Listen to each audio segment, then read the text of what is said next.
दोस्तों नमस्कार।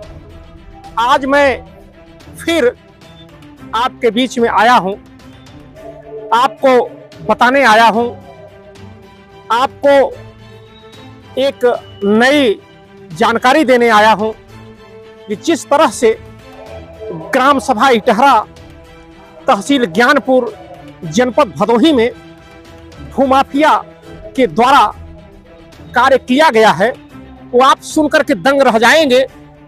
चाहे वो पुरानी बस्ती की जमीन हो, चाहे वो ग्राम समाज की जमीन हो, चाहे चकबंदी प्रक्रिया के पूर्व पीडब्ल्यूडी की लिए आरक्षित जमीन हो, चाहे सरकारी ट्यूबवेल की नाली की जमीन हो, चाहे दोनों आंख के दिव्यांग दलित की जमीन हो। अब आप देखिए, इसी तरह से न्याय पंचायत भवन के लिए आरक्षित जमीन पर पंचायत भवन न बना करके दूसरे के पश्तैनी खलिहान में पंचायत भवन बना दिया गया है।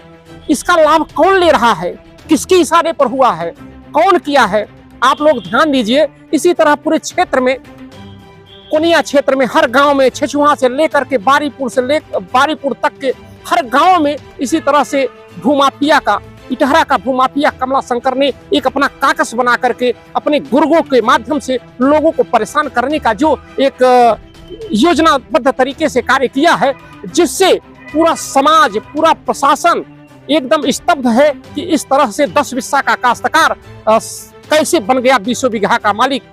इस पर शासन प्रशासन पूरा संज्ञान लिया है। दूध का दूध, पानी का पानी होगा। आप लोग भी जागरूक हो करके इस भूमाफिया से बचने के लिए, जमीन, लोग कहते हैं कि आंख का काजल ऐसा व्यक्ति है कि जो आंख का काजल निकालने पता न चले, उसी तरह से भूमि, ग्राम सभा की भूमि को इसने लोगों के बीच से निकाल लिया है। लोग चकबंदी में मुकदमा लड़ रहे हैं, न्यायालयों में मुकदमा लड़ रहे हैं। वास्तविकता कुछ और है कि ये 10 बिस्सा का काश्तकार आज 20 बीघा का मालिक बन गया है। अपनी जमीन लोग खोज रहे हैं और ये उस पर गुरछल्ला उड़ा रहा है। अनाधिकृत से विद्यालय बना करके, घर मकान बना करके कहाँ गया वो तेज बहादुर सिंह, अमर बहादुर सिंह का बगीचा, कहाँ गया तमाम शारदा प्रसाद तिवारी आदि की जमीन, कहाँ गए तमाम तरह से एक काकस ये बना करके जिस तरह से जमीनों को ये हड़पा है, कब्जा किया है अनाधिकृत रूप से, जिसके बारे में प्रशासन अपना संज्ञान लिया है। आप लोग भी आश्वस्त होकर के मैंने एक सुझाव देने आया हूं कि आप अपनी खतौनी 12 साला 5 साला निकाल करके ऐसी जमीन के भूमाफियाओं से, जमीन के दानों से, कमला शंकर जैसी रूपी भूमाफिया दानों से बचने के लिए आपको सजग रहना होगा और प्रशासन का सहयोग करना होगा।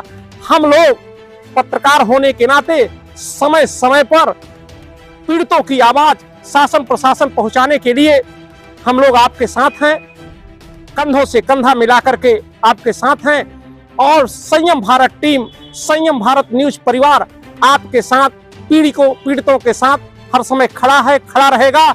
इसी के साथ जय हिंद, जय भारत।